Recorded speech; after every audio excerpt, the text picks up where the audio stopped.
untuk memenjarakan para perempuan-perempuan yang nantinya dijadikan sebagai budak pelampiasan nafsu untuk tentara Jepang.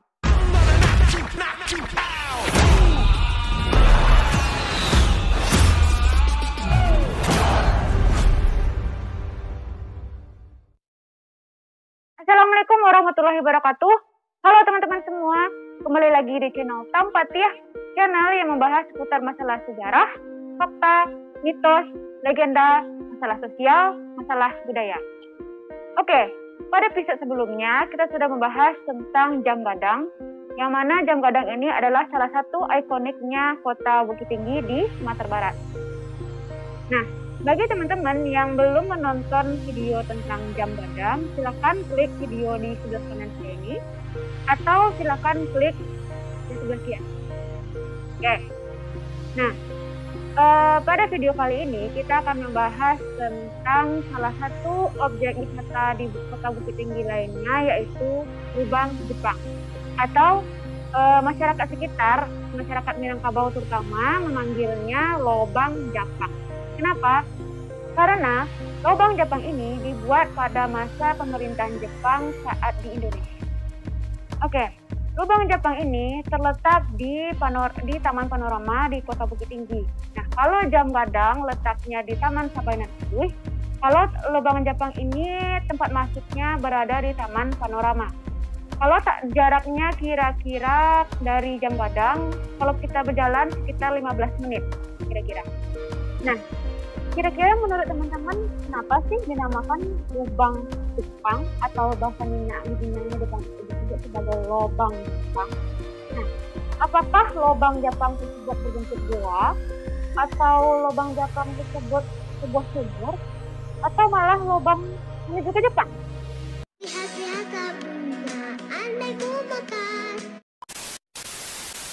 Nah, depan ya.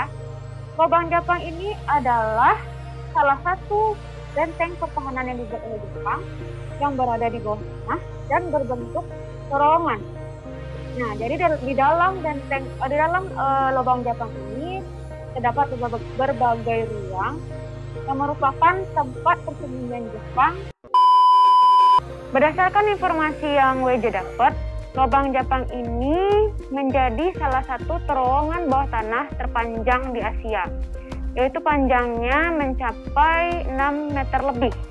Nah, maka dari itu lubang Jepang ini sampai pintu tembusnya di Jam Gadang sendiri, kemudian di Benteng Fordekop dan juga Ngaresiano.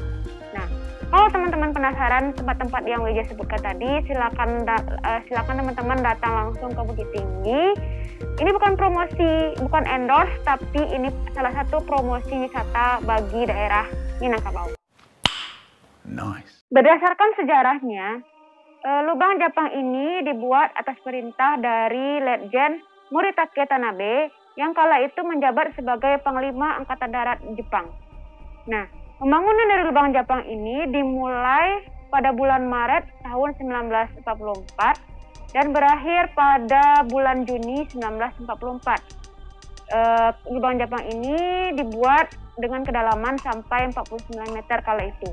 Untuk membangun Lubang Jepang ini, Jepang kala itu memperkerjakan secara paksa atau istilahnya romusa orang-orang pribumi yang berasal dari Pulau Jawa, Pulau Kalimantan, Pulau Sulawesi, dan pulau-pulau kecil lainnya. Nah, untuk pembangunan Lubang Jepang ini tidak ada satupun orang yang berasal dari Minangkabau, terutama orang-orang yang berasal dari Bukit Tinggi. Kenapa? Tentu saja identitas pembangunan ini sangat dirahasiakan. Di dalam Lubang Jepang ini terdapat 21 lorong kecil yang memiliki berbagai macam fungsi. Nah, fungsi-fungsinya itu ada beberapa, ada sebagai ruang amunisi, sebagai ruang pertemuan, sebagai ruang penyergapan, tempat pintu pelarian, kemudian ada lagi sebagai penjara dan juga dapur. Nah, ada satu hal yang sedikit mengerikan mengenai ruang dapur, yang mana kalau kita secara umum, ruang dapur itu digunakan sebagai tempat memasak dan tempat kita makan. Namun, ruang dapur di Lubang Jepang ini memiliki satu fungsi lagi, yaitu sebagai tempat mutilasi para tahanan yang tewas. What the fuck? Tahanan yang tewas ini kemudian dipotong-potong di atas meja di dapur, yang mana potongan-potongan jasad ini akan dibuang di saluran pembuangan. Nah, kenapa dipotong? Alasannya dipotong adalah agar jasad-jasad ini tidak nyangkut di saluran pembuangan tersebut, yang mana saluran pembuangan ini mengarah langsung ke Maresiano, dan tujuannya agar jasad-jasad ini tidak ditemukan. Nah, kemudian yang satu hal yang sedikit mengerikan, bukan ngeri ya, tapi sedikit tragis. Di samping ruang dapur itu ada ruang penjara, yang mana fungsi ruang penjara ini bukan hanya sebagai tempat orang-orang yang melawan. Maksudnya begini, sebagai tempat memenjarakan orang-orang yang melawan kepada Jepang atau orang-orang yang tidak mau bekerja sebagai Romusa. Namun penjara ini juga difungsikan untuk memenjarakan para perempuan-perempuan yang nantinya dijadikan sebagai budak pelampiasan nafsu untuk tentara Jepang. Nah, mereka ini yang di penjara ini tidak diberi makan, kemudian akhirnya tewas, dan juga jasad-jasadnya akhirnya dimutilasi. Pada bagian atas lubang Jepang ini terdapat sebuah menara pengintai. Bagian atasnya sengaja ditutup dengan terali besi agar suara yang ada di dalam lubang tidak bergema. Jadi, jika ada tahanan yang disiksa, maka suaranya ya hanya dalam lorong saja, tidak sampai ke atas permukaan tanah. Kemudian, setelah kemerdekaan Indonesia, pasti lubang Jepang ini ditinggalkan oleh pemiliknya, yaitunya si tentara Jepang.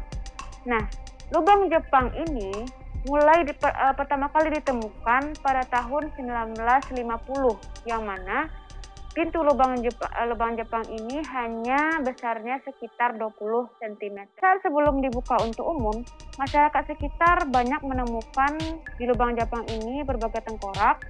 Kemudian ditemukan juga alat-alat untuk membangun seperti cangkul, dan juga ditemukan berbagai peralatan makanan yang terbuat dari batok kelapa dan juga bambu.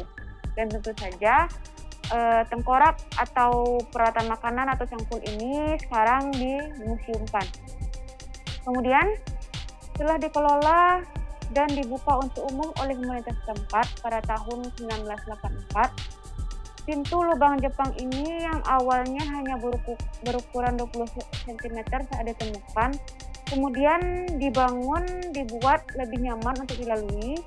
Kemudian bagian dalam lubang Jepang ini juga diberi penerangan, ditutup dengan semen, sehingga bentuk lubang Jepang sekarang sangat berbeda sekali dengan bentuk lubang Jepang yang ditemukan pada tahun 1950.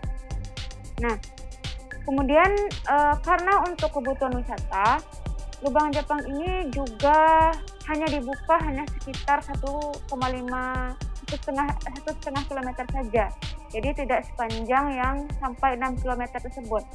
Jadi yang bagian lubang Jepang yang sampai ke Maresiano itu diberi teralis yang ditutup. Nah, gimana teman-teman? Kira-kira teman-teman tertarik nggak datang ke lubang Jepang ini? Kalau WJ sendiri sih udah pernah ke lubang Jepang, tapi cuma sampai pintunya aja, soalnya takut masuk. Kalau teman-teman tertarik untuk uji mental, uji nyali, boleh datang ke lubang Jepang ini pada malam hari, tapi resikonya nggak WJ tanggung. Oke teman-teman, sekian dulu video pada kali ini. Mohon maaf jika ada salah-salah kata. Jika ada teman-teman yang pengen WJ bahas topiknya, apakah itu masalah sejarah, masalah fakta, mitos, legenda, masalah sosial, dan masalah budaya, boleh silakan komen di bawah ini. Dan jangan lupa bagi teman-teman yang belum subscribe, tolong di-subscribe ya. Dan juga jangan lupa like, share video ini. Oke, terima kasih. Assalamualaikum warahmatullahi wabarakatuh. Bye-bye. Young son, the man, get the cash when I can. Got a pint for the low in the bag, and I'm saying some dope I shout.